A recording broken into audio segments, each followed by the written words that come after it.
بسم اللہ الرحمن الرحیم۔ آج سے ہم لوگ اپنی اگلی کتاب مؤطا امام محمد کا آغاز کر رہے ہیں۔ سب سے پہلے ہم لوگ جو ہے وہ مصنف کی حالات زندگی کے بارے میں تبصرہ پڑھ لیتے ہیں، اور اس کے بعد جو ہے وہ انشاءاللہ کتاب کے بارے میں تھوڑا سا تبصرہ کہ اس کے اندر کون سی اور کس طرح کی احادیث موجود ہیں، یا یہ جو ہے وہ کس نے لکھی، کون جو ہے وہ اس کو کس طرح سے ترتیب دیا گیا، وہ ساری تفصیل ہم لوگ انشاءاللہ پڑھیں گے، اور اس کے بعد جو ہے وہ ہم باقاعدہ کتاب کا آغاز کریں گے۔ تو کتاب کا آغاز کرنے سے پہلے اور مصنف کے حالات جو ہے وہ ان پر تبصرہ کرنے سے پہلے ہم لوگ دعا پڑھ لیتے ہیں۔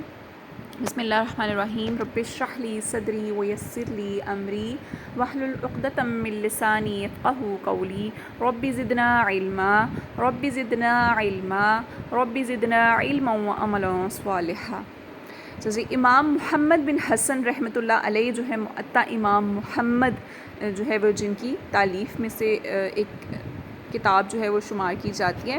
امام محمد بن حسن شیبانی رحمۃ اللہ علیہ 131 ہجری اور ایک قول کے مطابق 135 ہجری میں عراق کے شہر واسط میں پیدا ہوئے۔ آپ کے والد نے بعد میں کوفہ میں رہائش اختیار کی، یعنی پہلے پیدا ہوئے ہیں عراق کے شہر واسط میں، اور اس کے بعد جو ہے وہ آپ لوگ کوفہ منتقل ہو گئے۔ تو آپ یوں اس کو لکھ سکتے ہیں کہ آپ کے جو ابتدائی حالات ہیں، یا آپ کی پیدائش، جائے پیدائش، یا آپ کی رہائش وغیرہ کی ہائیڈنگ آپ یہاں پر دے سکتے ہیں۔ اچھا، آگے جو ہے وہ ابتدائی تعلیم کی ہائیڈنگ بھی آ سکتی ہے، یا آپ کی تعلیم و تدریس اکٹھا آپ ایک ٹاپک بھی بنا سکتے ہیں، یا پھر آپ کے اساتذہ و شاگرد کی جو آپ ہائیڈنگ ہے وہ بھی بنا سکتے ہیں، ٹھیک ہے، ان میں سے کوئی بھی ہیڈنگز آپ بنا سکتے ہیں۔ امام محمد رحمۃ اللہ علیہ نے کوفہ شہر میں امام ابو حنیفہ رحمۃ اللہ علیہ کی مجلس درس میں شرکت شروع کی، یعنی سب سے ابتدائی تعلیم آپ نے جو ہے وہ امام ابو حنیفہ رحمۃ اللہ علیہ کی مجلس سے حاصل کرنی شروع کی۔ 2 سال تک ان سے مستفید ہوئے، یعنی فائدہ حاصل کیا۔ 150 ہجری میں امام ابو حنیفہ رحمۃ اللہ علیہ کے انتقال کے بعد امام محمد رحمۃ اللہ علیہ نے امام ابو حنیفہ رحمۃ اللہ علیہ کے شاگرد خاص امام ابو یوسف یعقوب بن اسحاق رحمۃ اللہ علیہ سے علوم کی تکمیل کی۔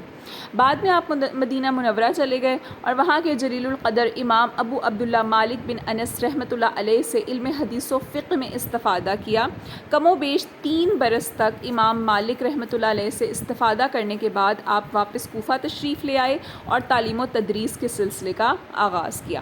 اب یہاں پر جو آپ کے شاگرد بنے ہیں وہ کون ہیں؟ کہتے ہیں آپ کے کوفہ میں قیام کے دوران امام محمد بن ادریس شافعی رحمۃ اللہ علیہ آپ کی خدمت میں حاضر ہوئے اور آپ سے علم حدیث و فقہ میں اخذ و استفادہ کیا۔ اب آپ یہاں پر تھوڑا سا غور کریں تو تقریباً جو ہے وہ سارے جو اس کے بیچ میں ہم لوگ فرقے پڑھتے ہیں نا، یہ جو شافعی کا ہے، اور جو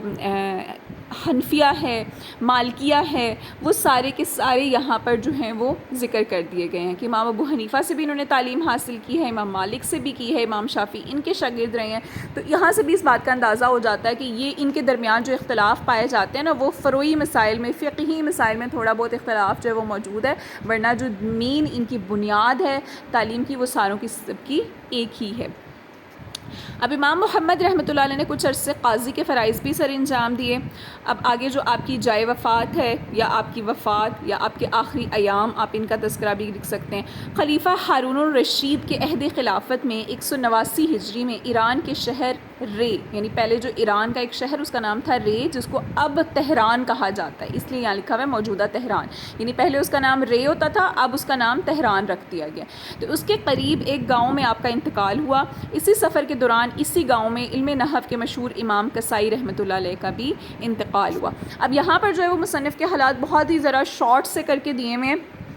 اگر آپ کو یاد ہو تو میں نے آپ کو یہ بات کہی تھی کہ ہم تذکرۃ المحدثین میں یہ جو آپ کے سارے آتے ہیں نا، امام مالک ہیں، امام محمد ہیں، امام اعظم ابو حنیفہ ہیں، ان کے بارے میں ہم بہت ڈیٹیل سے وہاں پر پڑھیں گے، تو وہاں سے آپ یہ جو ہے وہ مزید تفصیل اپنے ذہن میں رکھ سکتے ہیں کہ آپ دونوں کتابوں میں سے جو ہے وہ یہ چیزیں آپ کو یاد ہو سکتی ہیں۔ تو جب ہم اس میں پڑھیں گے تو آپ کو مزید تفصیل جو وہاں سے ذہن میں ہوگی، آپ جب یہاں پر اگر اس کتاب کے مصنف کے حالات یہاں پر آ جاتے ہیں آپ کو تفصیل کے ساتھ، تو آپ اس کے بیچ میں جو ہے وہ ان کا پورا تذکرہ کر سکتے ہیں، تاکہ آپ کا جو 20 سے 25 نمبر کا سوال ہے اس کے لیے آپ کے پاس اکٹھا جو مواد ہے وہ آ جائے گا انشاءاللہ تذکرۃ المحدثین سے۔ آج چونکہ ہم نے آغاز کیا ہے تو آج کے لیے اتنا ہی، انشاءاللہ کل جو ہے وہ ہم لوگ آگے مؤطا امام محمد کے بارے میں پڑھیں گے، اور پرسوں سے جو ہے وہ ہم اس کے اسباق کا باقاعدہ آغاز کریں گے۔